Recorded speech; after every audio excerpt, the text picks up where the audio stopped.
Hello மக்கள், இன்றைக்கி வந்து பார்த்திங்கன்னா லைஃப் அப்டேட்டில் வந்து டே 2ங்க. மார்னிங் சீக்கிரமாக எழுந்திரிச்சிட்டோம். இன்றைக்கி சண்டேங்கிறனால மாடிக்கு போனேன். ஒரு பூ பூத்து இருந்துச்சு, மல்லிகைப்பூ, ரொம்பவே சூப்பராக இருந்துச்சு. அதுக்கப்புறம் பால் வாங்க போனேன். ஃபஸ்ட்டு வழக்கம் போல் இன்றைக்கி ஒரு 4 லிட்டர் பால் வாங்கினேங்க. வீட்டில் சாமி கும்பிட்றதுனால சாமி கும்பிட்டு நாங்கள் இப்போ அப்பாவும் நானும் கொடுமுடி போயிட்டோம். எதுக்குன்னா எங்கள் முன்னோர்களுக்கு வந்து திதி கொடுக்கறது கொடுமுடி போயிட்டோம். செம்ம கூட்டம் பயங்கர கூட்டங்க. அந்த கூட்டத்தில் எப்படியோ அடித்து பிடிச்சி நாங்கள் திதி கொடுத்துட்டோம்.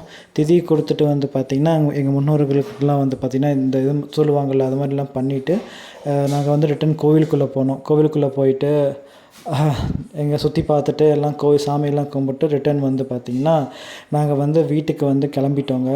ரொம்பவே ஒரு சூப்பரான ட்ரிப்பாக தான் இருந்துச்சு. அப்புறம் வீட்டில் வந்து தாத்தா பாட்டிக்கு வழக்கம் போல் சாமி கும்பிட்டோம். வழக்கம் போல் தூக்கம் வர மாட்டேங்குது. ஈவினிங் ஆயிடுச்சு, தூக்கம் வரல. அதனால் ஸ்லீப்பிங் பில்ஸு, அப்புறம் உடம்பு சரியில்லை, அதுக்கான மாத்திரையும் வந்து பார்த்திங்கன்னா சாப்பிட்டுட்டு தூங்க